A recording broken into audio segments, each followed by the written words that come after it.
Hola, ¿qué tal?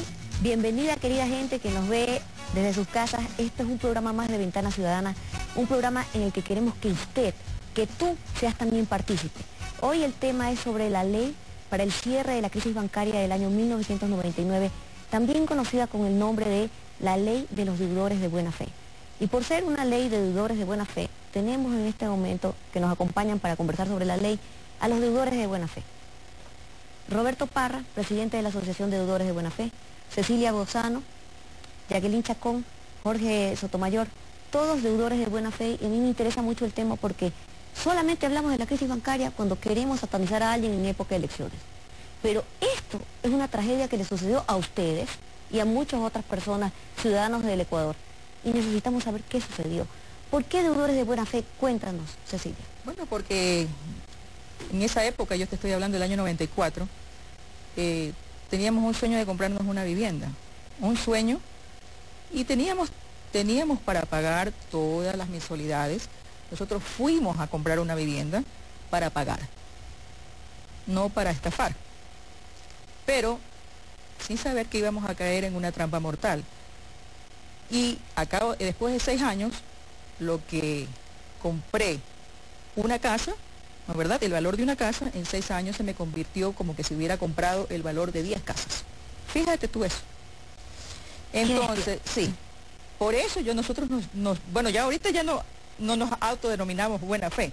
Ahora ya somos declarados por la Defensoría del Pueblo como deudores de buena fe. La Defensoría del Pueblo acaba de declarar la vulneración de derechos humanos del que ustedes han sido víctimas. Sí, por fin nos ha llegado la justicia, tarde, aunque a veces dice que lo tarde tampoco es justo. Justicia que tarda no es justicia. ¿Sí? Exactamente. Pero en todo caso, ustedes entraron en una trampa mortal. Una trampa mortal en la que ustedes cayeron de buena fe, como cualquier persona que quiere endeudarse para obtener algún bien. ¿Y qué pasó?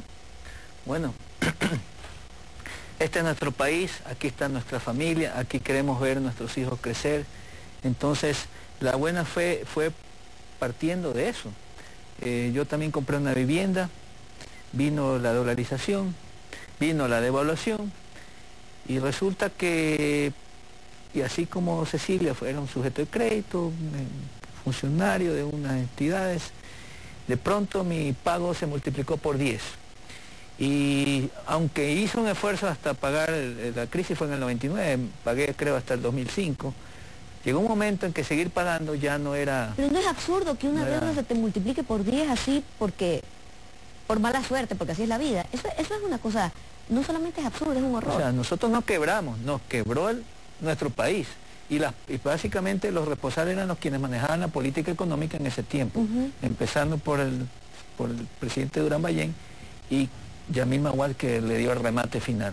Fue la peor crisis y muchos salieron perjudicados, los depositantes, pero las políticas se dedicaron más al salvataje bancario, pusieron atención a los depositantes y a los deudores que habíamos tomado estas decisiones normales. De hecho, perdimos. Los deudores han sido tratados muy cruelmente por la opinión pública.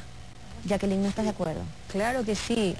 Miren, nosotros hemos sido gente honesta, éramos gente que había estudiado, había tenido una profesión y producto de su trabajo tenía posibilidades de comprar una vivienda. Y la situación del país, las decisiones que tomaron los gobiernos de esa época, hicieron que nosotros quebráramos, que ese sueño de tener una casa se convirtiera en una verdadera pesadilla. Y te quedaste sin casa. La casa, o sea, no la pudiste pagar. La casa yo pagué hasta cuando pude pagar, hasta el 2003. Mi préstamo fue en el 98. Yo me quedé sin trabajo en el año 2000. Aún así seguí pagando hasta el año 2003. Lamentablemente ya no pude más. Pero te quedas sin casa y te quedas endeudada. Por supuesto. O sea, yo todavía conservo la casa, pero he estado con amenazas de remate todo el tiempo. He estado tratando de pagar, viviendo una pesadilla. Me recuerdo que estaba embarazada en el año 2004, embarazada de mi último hijo, y iban a tocarme la casa, la puerta de la casa, y a decirme, ¿sabe qué, señora? Deme permiso porque yo vengo de parte de Gómez Giraldo, yo voy a comprar su casa, porque mi casa ya estaba lista para el remate.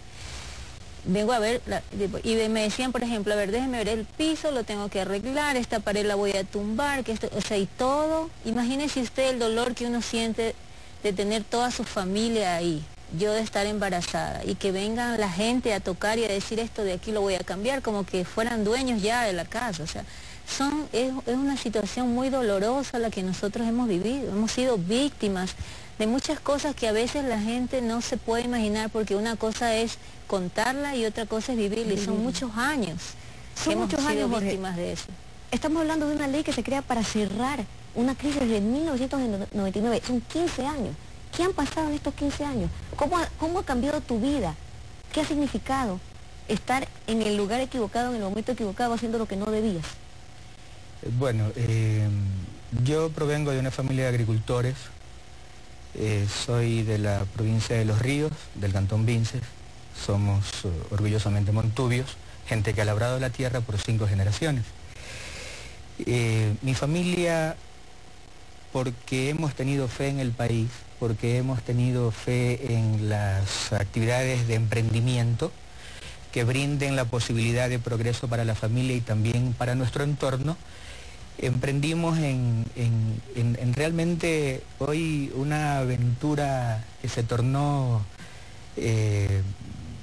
crítica y dolorosa. Prestamos a Filobanco dinero para una plantación de banano. Y no solamente la crisis, en el caso de los agricultores, la crea los malos manejos de la economía de esa época, sino que adicionalmente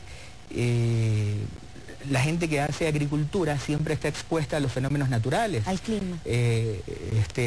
Inviernos feroces, sequías, etc. Entonces todo va tornándose en situaciones difíciles de superar. Pero la crisis económica que nosotros padecimos, producto de estas circunstancias, nos obliga a que con Filobanco empecemos a hacer refinanciamientos, porque nuestra capacidad de pago comenzó a mermar de una manera crítica. Eso hizo que los valores que correspondían a los intereses fueran capitalizados en nuevas operaciones de crédito. Y eso hace que la deuda crezca de una manera incontenible. ¿Cuántas veces creció tu deuda? Bueno, nosotros originalmente prestamos en el orden de $600.000 entre sucres y dólares, y hoy, de acuerdo a los registros del Banco Central, la deuda ha ascendido a $4,5 millones de dólares. ¿Qué ves? Es una locura. ¿Y cuánto de eso has pagado tú? Bueno, durante 6 años que hubo capacidad de pago, eso demuestra la intención de buena parte de los deudores que, haciendo sacrificios, iban honrando sus obligaciones. Nosotros alcanzamos a pagar $1.600.000. ¡Qué barbaridad! Ay, esto es una cosa increíble, ¿no? Es que solamente hay que pasarlo, hay que vivirlo, porque para entenderlo. Cuando yo escuché al presidente hablar de... ¿A cuál presidente? Al presidente Correa. Al presidente Correa, porque yo tuve fe en el presidente Correa, y yo estuve hablando del presidente Correa no ahora. Yo estoy hablando de esto desde el año 2007. Yo he venido reclamando, porque créeme, Silvia, que de una deuda de... 2 deudas tengo yo. Una de 100.000, de 95.000, que los hice en VC, sino que ahorita lo estoy convirtiendo en dólares, de unidad de valor constante, que fue lo peor que nos pudo vender Alberto Dají ¿te acuerdas cuando nos hablaba del VC, que el VC?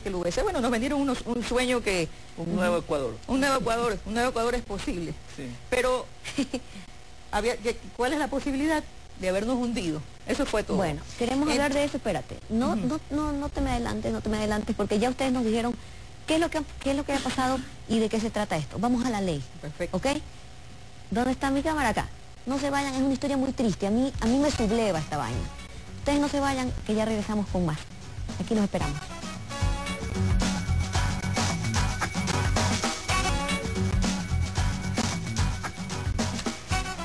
Bueno, gente que nos está viendo en su casa, este es un tema que nos involucra a todos, que nos toca y nos debe de tocar a todos. Así que yo les pido, Involucrese con nosotros, estamos en las redes sociales, pueden vernos en el Twitter, @bciudadana, @Silvita Buendía. Tenemos un hashtag que es deudores de buena fe. Por favor, esperamos sus comentarios. Sigamos con ustedes, Cecilia. A ver, tú empiezas a hablar con el presidente Correa en el 2007. ¿Pero qué pasó antes?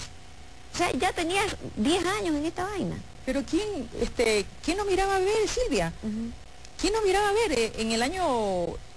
aquí han venido juicios y juicios y juicios, habiendo pagado. O sea, en una deuda de 125.000, yo he pagado 130.000, ponte tú. Pero yo, ahorita, según las cuentas del Banco Central, yo debo $778.000, porque me asoma hasta una deuda que no es mía. Por una deuda de mi casa, que yo pagué de 95.000, pagué 80.000, y ahora me dice que debo 350.000. Entonces dime tú, por más que yo hubiera querido pagar, porque yo pagué los 6 primeros años hasta donde pude, mi deuda es del 94, hasta el 2000 fueron 6 años, hasta donde pude. De ahí para acá no he podido. Pero no había un presidente que diga, chica, esto fue error todos nuestro. los presidentes eran Metimos la pata. los deudores de buena fe. Perdón, los deudores eran mala fe. O sea, siempre hemos sido los deudores de mala fe. Roberto. Lo que pasa es que nosotros como deudores andábamos solos en esta lucha, cada uno en su espacio, y nos sentíamos con un ánimo de casi hasta con vergüenza de sentirnos como causantes, o nos hacían sentir causantes de la crisis. Cualquier autoridad, para ganar aplausos, decía, es que estos deudores hay que cobrarle porque hasta el último centavo. Inclusive algunos de este gobierno en el presente. Hasta que nos juntamos, nos encontramos. Cecilia es un baluarte en esta lucha. Ella me llamó a mí, y esto lo contamos como anécdota, porque ella me preguntó, oye Roberto, mira Cecilia, yo ya estoy entregado, yo ya no puedo más con esta deuda. Pero si quieres que yo hablo porque yo he pasado todo lo que ella pasó, yo también lo pasé. Entonces yo tengo para hablarte historias. Este es un sistema que traficaba. Era mejor no cobrarte porque mientras te mantenían endeudado, tenían cómo ir exprimiendo y ordeñando ese asunto.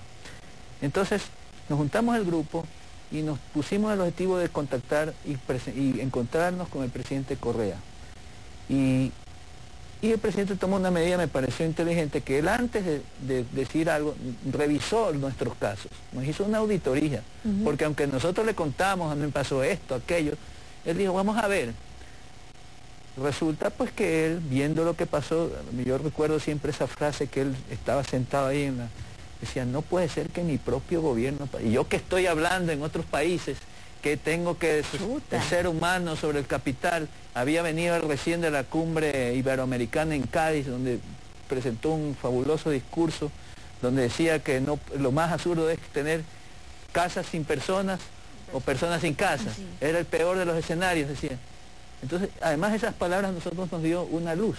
Dijimos, ese presidente está como que en sintonía con nuestra tragedia. Nosotros. Entonces, cuando él vio esto, él enseguida ordenó a su equipo a que se pongan a trabajar en una ley que nos permita salir adelante, y es la ley que, y vimos que él ha cumplido con su palabra, y es la que está ahorita en la Asamblea discutiendo. Bueno, ¿y de qué se trata esta ley? ¿Quién me explica? Déjame antes hacer un complemento de lo que acaba de decir Roberto, con mucho acierto. El estigma era tal para los deudores que no había una diferenciación que hoy encontramos que fue necesario hacer para evitar que a todos nos involucraran y nos pusieran en el mismo saco, ¿no verdad?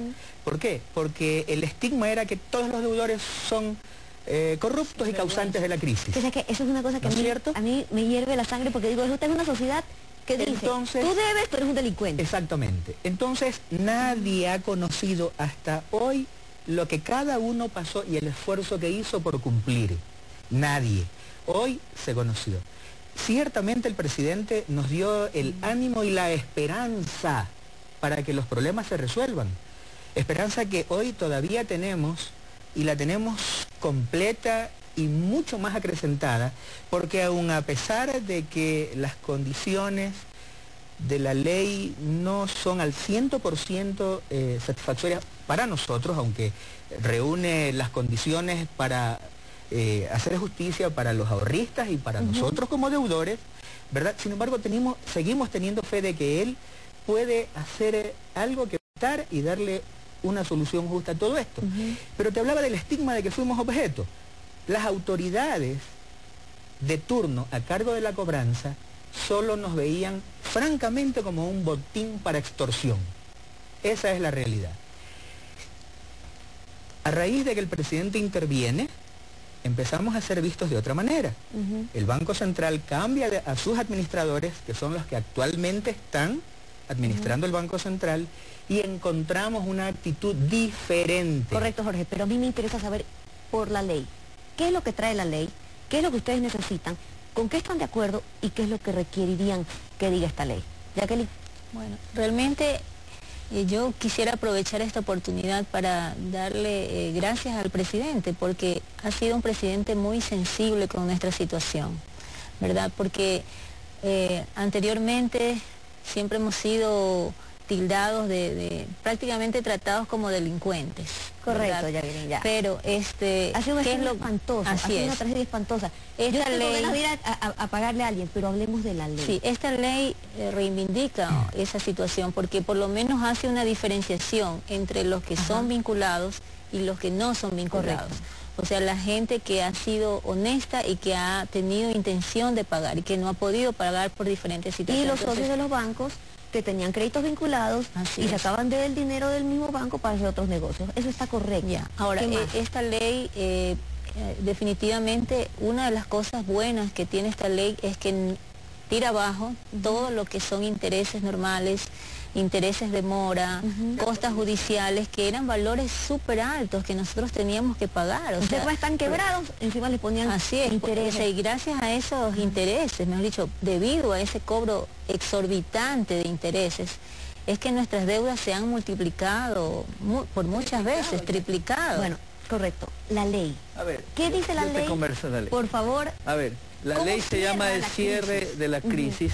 Tiene 3 capítulos. Un capítulo que se dedica a la recuperación de activos de la banca, edificios, obras de arte, bueno, eso de los edificios, eso va al Estado. Correcto. Otra parte de la ley es para los depositantes que les pagan hasta $75.000. Eso también. Y los deudores, ¿cómo nos cobran?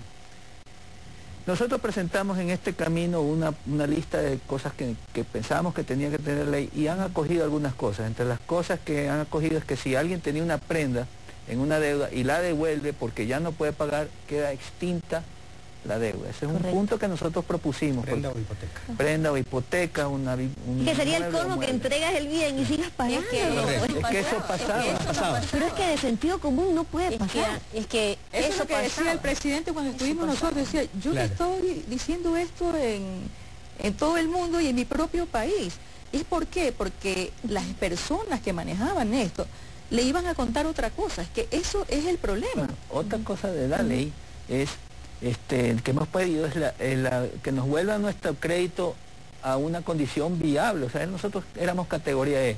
No podíamos dar ni garantía para nuestros hijos, para que el gobierno daba becas, no podíamos ni nuestros ¿Cómo han podido vivir con ese crédito, con esa historia crediticia ustedes? ¿Cómo han podido trabajar? Con miedo, con temor, con zozobra, Esa es la palabra que describe nuestra vida. ¿Sabes por qué hemos podido sobrevivir? Yo creo que somos personas luchadoras. Nosotros nos hemos encontrado y la verdad es que la directiva, que nosotros manejamos una directiva, creo que hemos tenido empatías entre los dos, entre todos. Somos más o menos 10 de la directiva, pero siempre hemos sido constantes, hemos sido con fe.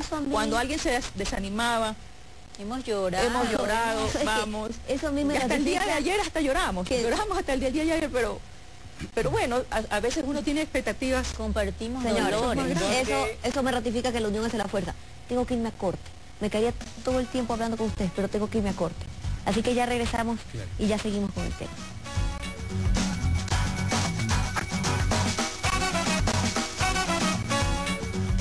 Estamos de regreso con Ventana Ciudadana, hablando de un tema que es una herida que no se cierra. La crisis bancaria de 1999 y la ley que se está haciendo en este momento en la Asamblea para darle punto final a la tragedia que ustedes han vivido. Pero hablemos de la ley. Vamos a hablar de las conclusiones, pero les pido, les suplico, quiero saber qué dice la ley, en qué están de acuerdo, en qué no, cómo la quieren, Bueno, qué pasó. la ley establece que todo deudor tiene que demostrar cuándo fue su préstamo original, cuando el banco estaba abierto, porque el Banco Central recibió la cartera de los bancos cerrados sin beneficio de inventario. El banco decía, aquí hay un cliente que debe 2 millones, pero a lo mejor ese cliente, como el caso de la familia Sotomayor, empezó con $600.000, pero le dio en documentos 2 millones. Resulta que algunos préstamos eran para capitalizar intereses, entonces partimos del saldo original.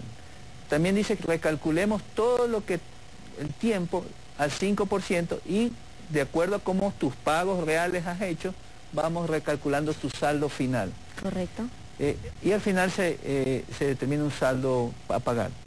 Recordemos que nosotros, nuestras deudas eran al 16, al 18%, y si era mora, al 25% y al 30%. Entonces, pagábamos eso y pagamos abogados. Bueno, como nos recalcula todo el 5%, baja el capital. El tema es que no todos pagamos en la misma medida. Unos pagamos más, unos pagamos un poco, unos pagamos la mitad de lo que nos prestaron, porque cada quien tenía capacidad que pagar. Entonces, el efecto en algunas es muy fuerte. Algunos deudores no podrán pagar. ¿Qué tiene de bueno la ley? La parte de poder devolver la garantía, el bien, la hipoteca, lo que está hipotecado. Y quedar limpio. Pero ese 5%, si es la deuda original, probablemente esa deuda empezó en el 94, 95. Al 2014 son casi 20 años. 5 por 20 años, 100% más por pagar intereses. Y encima nos da 5 años más para pagar. Entonces, 5 años más nos parece corto. Creemos que la ley necesita en esa parte extenderse más plazo. Y el 5% nos parece alto. Si bien hay un informe técnico y todo, creemos que nosotros tenemos que tener una compensación, un trato diferente, porque somos quebrados de solemnidad. Somos un inválido que hay que empezar por darle las muletas. Y después que le damos la muleta, hay que enseñarle a caminar y agarrarlo para que no se caiga. Así más o menos somos. Nadie nos va a prestar solamente porque nos pasan de categoría E a A. Primero que pregunte el banco, dice, ¿de qué has vivido tú los últimos 15 años? Claro. No solamente eso, son gente que ha sido vulnerada en sus derechos humanos. Cecilia. Yo pienso que el presidente, yo le digo al presidente que nos ayude un poquito más. Un poquito más. Es como que él nos ha cogido y nos ha tirado una boya, que nos estamos hundiendo y nos ha tirado una boya, ¿no?, para salvarnos. Pero muchos, a la final, les faltan unos 10 metros o un metro o 2 metros, dependiendo de cada quien, para salvarse. Entonces sí creemos que la tasa para nosotros... Tíramela más cerca. Exacto. Tírame la boya más cerca, que no me quiero ahogar. Sí, exactamente. O sea, también le digo al presidente que no se olvide que los primeros años, del año 94... al 2000, porque él habla del costo, ¿no? ¿Verdad? Que hay un costo, pero también el costo nuestro también fue muy grande en los 6 años, porque yo fui a coger a un dólar de 2.200 y terminé pagando 25.000. Y eso es lo que queremos que se dé cuenta, porque 5%, además de lo que a nosotros nos subieron, nosotros ganábamos en sucres. Nosotros ganamos en sucres, para que usted se entere que yo por $1.300 que pagaba, comencé pagando 3,5 millones de sucres y terminé pagando 55 millones de sucres. Dígame, ¿quién iba a poder sobrevivir con eso? Entonces, sí creo que eso se han olvidado en la parte que me han manejado los técnicos, de darse cuenta en la devaluación que nosotros... ¿Qué devaluación? Es que macro devaluación. En los primeros años, cuando pagamos al principio bastante, porque pagamos hasta el 2002. Roberto, ya diste tu conclusión. Sí. Tengo que ir con Jorge. Adelante. Jorge, Sí, cuéntame. Mira, la ley debe tener un rostro humano y eso es lo que los técnicos, por su naturaleza, por su preparación, no le van a encontrar, porque ellos tienen que justificar de manera técnica el porqué de la tasa que han recomendado para esta reprogramación de deuda.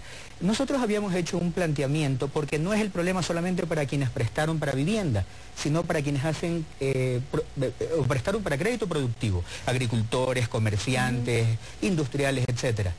Si originalmente nosotros habíamos planteado una tasa menor al 5%, hoy decimos muy bien, porque siempre se pueden encontrar las formas para que la gente tenga algo de compensación. por toda la crisis que vivió. Lo primero es, si acaso se mantiene el 5%, nosotros decimos, en la aplicación debe haber una diferenciación, que está sentado en un pedido que le hemos hecho llegar tanto a la Asamblea como al señor Presidente de la República y que esperamos la acoja. El otro aspecto importante que te va a brindar la posibilidad de salir es el crédito para recomponer la situación que hoy tienes. Una actividad agrícola, una actividad industrial que está prácticamente, unos en inactividad, otros en una capacidad de producción menor al 10%, no te va a permitir pagar 30 días después de que suscribes una reprogramación. Correcto. Eso tiene que ser analizado y tiene que ser revisado y confiamos en que se haga. Jacqueline, te queda un minuto. Dámelo un minuto. Yo voy a dar solamente el ejemplo de mi caso. Tal como está la ley en este momento, con el recálculo del 5% y con un plazo de 5 años para pagar el saldo, a mí me tocaría pagar una cuota por 5 años de $1.005. Yo, gracias a una amistad, he conseguido un trabajo en el que gano $700 mensuales. Para mí, para mí la ley no es una solución, es una solución porque me va a liberar de esta cadena. Pero yo sí quisiera tener la oportunidad, porque tal como está la situación, yo tendría que tomar la decisión de entregar la casa y me quedaría sin casa y toda esta lucha y este sufrimiento no habría valido la pena. Señores, yo les quiero agradecer a todos. Me ha quedado todo muchísimo más claro. Recordemos que esta crisis del año 1999 nos cambió la vida y fue una tragedia que no solamente les tocó a ustedes, sino a todo el país. Gracias a ustedes por escucharnos, por vernos, por la sintonía. Nos vemos en otra Ventana Ciudadana la próxima semana.